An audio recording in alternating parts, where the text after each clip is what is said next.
Hey everybody, how are you doing? Welcome back to A Better Way with Kirsten podcast. Thank you so much for joining me today. This is a new episode number 372 of this podcast. On this podcast, we're talking about chronic pain, chronic anxiety, chronic sensations in the body that are actually coming from a too stressed out nervous system. So if you've had problems like back pain or chronic fatigue or body pain, wherever, anywhere in the body, but you haven't gotten help from regular treatments, then there's a really good chance that this is actually a nervous system issue.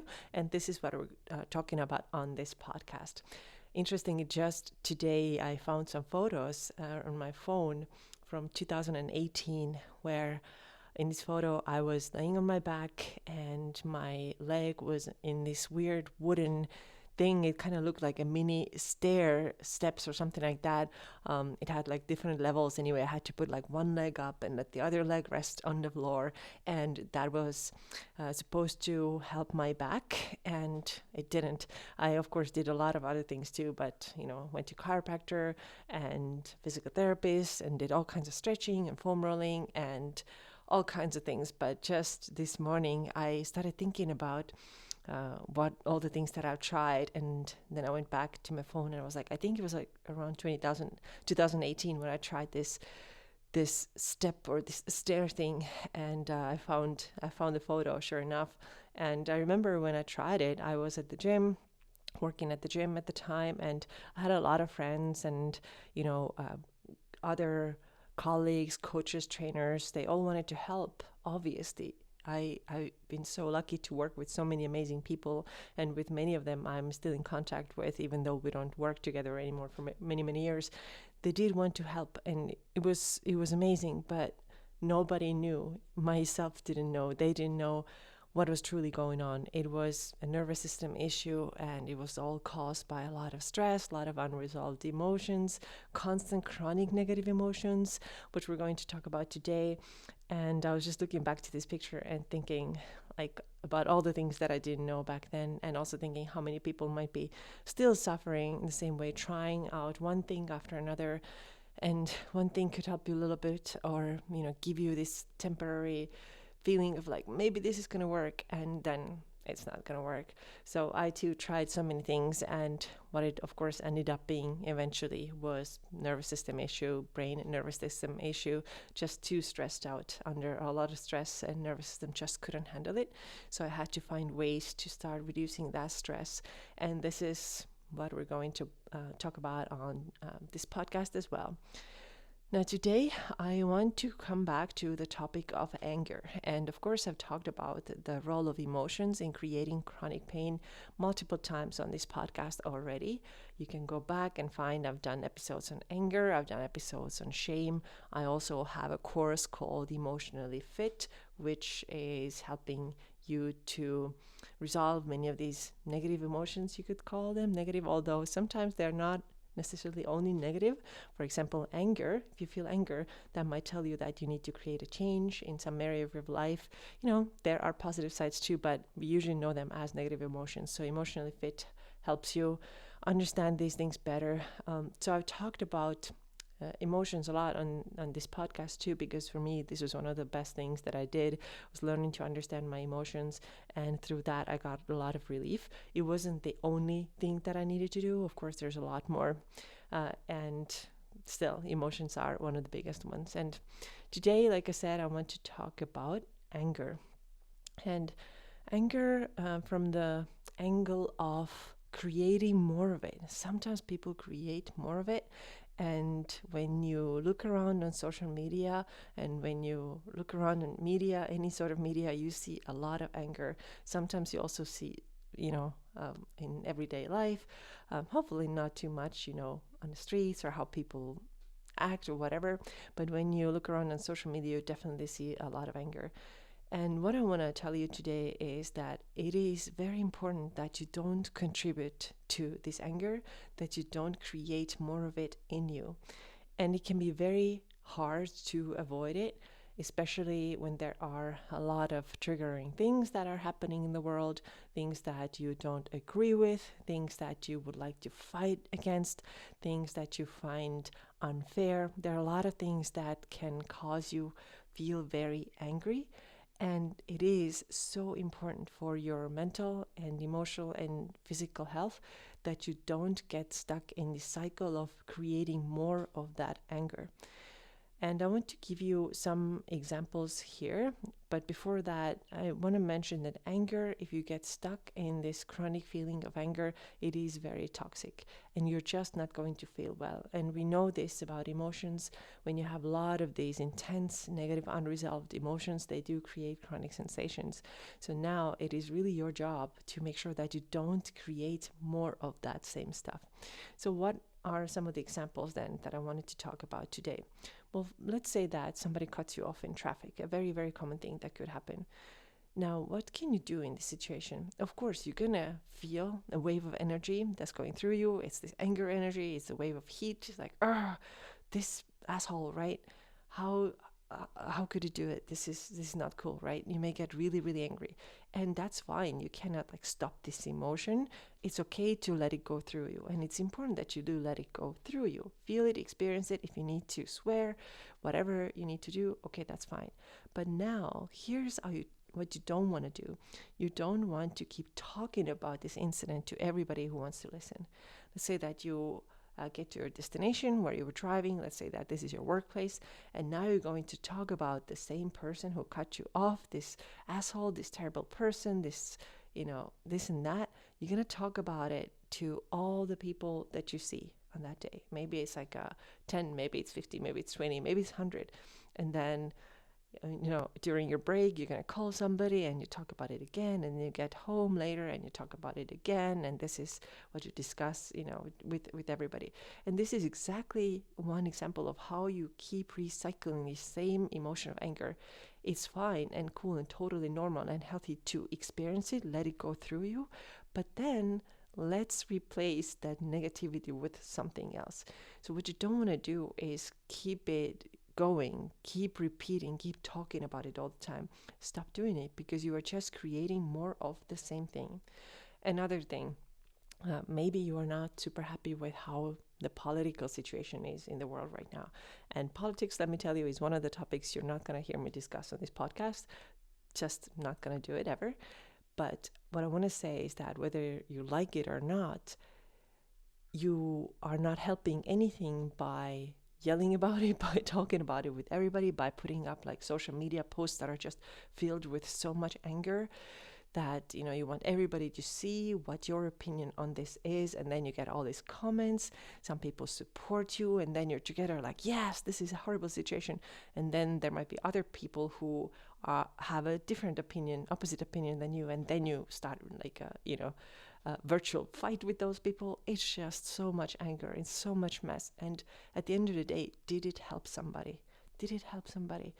You may be very angry at how things are politically, but does it help you to keep talking about it? Does it help you to keep bringing it up at the dinner table? Does it help you to vent about it and make that the main thing that you talk about? Does it ever help you? And notice what happens in your body when you are constantly and chronically angry. Does it help you? How does it make your body feel? One thing that we know about healing from these chronic sensations is that we need to get to the place where we are feeling more positive emotions, where we're feeling more lightness and ease and generosity and gratitude and all these good higher vibrational feelings. These are the things that help us heal. But now when we are so stuck in this cycle of anger, does this help you heal?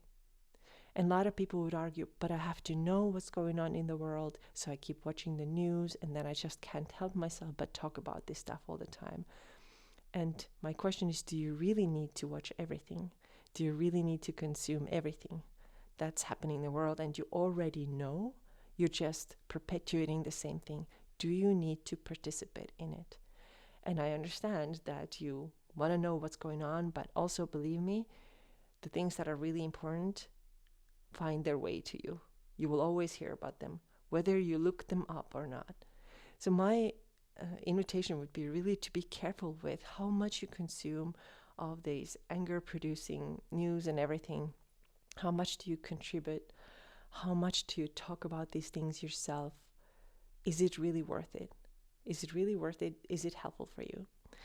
And some things that I've noticed about myself too are very similar things, but I'm doing it a lot less now. For example, I've been, sometimes some topic comes up that doesn't make us really happy or we are angry about, and we talk about it at dinner with my husband. And lately I've been saying, you know what, stop. Enough, right? We talked about it. It's okay. We know how things are, and we're not going to perpetuate the same stuff again. We're not going to talk about this thing that makes us so angry. I just don't want to build this up in my body anymore, in my mind. I don't need this. This doesn't make me feel good. And end of story. We're going to stop there and we're going to focus on something better. Because what you focus on magnifies, amplifies, grows. What you don't focus on shrinks. So now if you focus on anger and all the terrible drivers in the world and all the terrible political events in the world and that influencer that you don't like on Instagram, if you focus on those things and you gossip and you're angry, you are going to feel it in your body, and you're also going to attract more of the same stuff into your life. And when you do the opposite, when you choose to opt out of that negativity and anger cycle, when you focus more on gratitude, when you focus more on all the great relationships that you have, when you focus more on things that are going really well in your life, you're going to get more of the same things. What you focus on grows and magnifies and amplifies. Keeping that in mind, ask yourself, is it worth it to keep repeating these anger-producing thoughts and incidents that happened and situations? Is it worth it?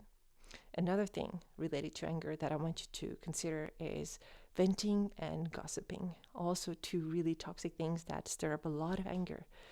And let's say that you don't like somebody on social media or wherever it is, maybe somebody in your friends group or whatever. Now, does it help to send your friends that influencers or Instagram persons posts and pick everything apart and talk about how terrible it is, how stupid this thing is? Oh my God, what does it look like? Oh my God, this kind of gossiping and being just mean, it's just not helpful. So I really recommend that you change these behaviors, these habits, turn things around, avoid gossiping, avoid being mean, avoid being rude. And when you notice yourself doing it, just make a decision to step out of it, because this is not helpful for you. Now, what can you do instead? You can create better feeling states. And these states that you can create are the states that have huge potential to heal you. Your chronic sensations, you really need to get to this feeling of lightness, ease, positivity, fun, hope in your body. You want to create these states in your body, and anger is not helping you do that at all. And again, I want to make sure that you know that anger needs to be processed. Yes, you feel the anger, feel it physically, right? Do some of the somatic exercises that I have shared on this podcast and on my Instagram too. Maybe you need to punch a pillow. Maybe you need to shout. Maybe you need to yell. Maybe you need to vent for like 5 minutes. Okay, let it out then, but don't continue doing the same thing. And so after you have let it out, after you have fully experienced what it's like to be angry, then shift to something different. Shift to positivity and gratitude and something really good, something that makes you happy. And I wanted to bring up one of spiritual teachers, and he's really fantastic genius, a couple of sentences that he has taught people to use to change that state, that internal state, and get to a better and beneficial place where we can heal. So this author is Neville Goddard, and he has a lot of great teachings, but one of the things that he's teaching, it's like a mantra, and it is something wonderful is happening to me now. And the other one is, isn't it wonderful? And there are meditations that you can find on YouTube. There are teachings, and basically they're just saying, when you repeat these things, when you put some real feeling behind it, when you're able to generate this feeling in you, and you say these words, your internal state starts to shift. So try it. Maybe you want to tell yourself, something wonderful is happening to me now. Right? You experience something angry, okay, let it out, and let's see if we can replace it. Let's see if we can bring something more positive to our body now. And this is the feeling of gratitude, this expectation that something really wonderful is about to happen or is happening right now. And the other one, like I said, he says, isn't it wonderful? And you can come up with so many different positive statements yourself that you feel lift your mood. And if you can't get to it immediately, sometimes these positive statements or affirmations don't feel like they even click at all. I've definitely been this way. I'm like repeating this thing and it feels like so just pointless because I don't believe these things myself. Then you need to settle and calm your nervous system first. And this is where I recommend you do a somatic exercise. So like I said, you could do some pillow punching or something like that to let that anger out. And then let's take a couple of deep breaths. Let's make the exhale longer. Maybe you can do some lateral eye movements where you look to your right for 30 seconds and then look to your left for 30 seconds. Maybe you hum a little. There's so many somatic exercises that you could do to find your place of ease and peace and calm in the body. And then replace that negativity with, isn't it wonderful? Or something amazing is happening to me now. And repeat these things and see if you can start lifting your mood, your emotions. See if you start to feel better. And if you do it right, then you will feel better. You can, of course, try to put some background music if you want to. You can create like a really nice and cozy space for it. You can do all of these things, whatever it takes to get you to this really beautiful state where you can now choose something different that is not anger. Choose something different. It is a thing that you have a say in. You may think, okay, I don't have a say in like how the world is, that people are angry or the politics sucks. Yeah, you might be right. You may not have much say in this, and that's a big reason to not get so involved in this. So what you can do, what you have a say in, is how you are feeling, what you can do to lift your mood, what you can do to improve your health. What are the things that you can do? And you can choose a better feeling state. Shifting your state is really one of the best things that you can do to regulate yourself and also to get to this higher vibrational feeling where healing can happen, where your chronic sensations start to shift. Because these chronic sensations are there because they reflect your inner landscape. If you've been chronically stressed for a long time, if you've been chronically angry for a long time, maybe you have never expressed it, you have just been stuck in it, maybe you have been chronically sad. These are all the things that you're feeling in the body. If you have that backache or face pain, weird things like that, or knee pain or ankle or chronic fatigue, these are reflections of your emotions and your inner landscape. So when you start shifting that, when you in your mind's eye start visualizing better things and generating better feeling states in your body, there's a huge healing potential. So with today's episode, I really hope that you see how unhelpful it is to keep talking about these events and situations that are making you angry with everybody around you. Stop doing it if you want to heal. Shift out of that. Feel it, allow it to be there for a few moments, deal with it, handle it, express it physically, maybe vent a bit. Okay, and then it's done. Okay, let's move on now. Yes, let's move on now. And the way you move on is that you calm your nervous system physically, and then you bring to mind a different thing, different reality, something you want to experience. You lift your mood, you lift your emotions, and you heal your internal state. And through that, also your physical sensations and symptoms will begin to heal. So I hope this episode today was helpful for you. I would love to hear your thoughts. Thank you so much for being here today, and I'll see you again very soon. Take care.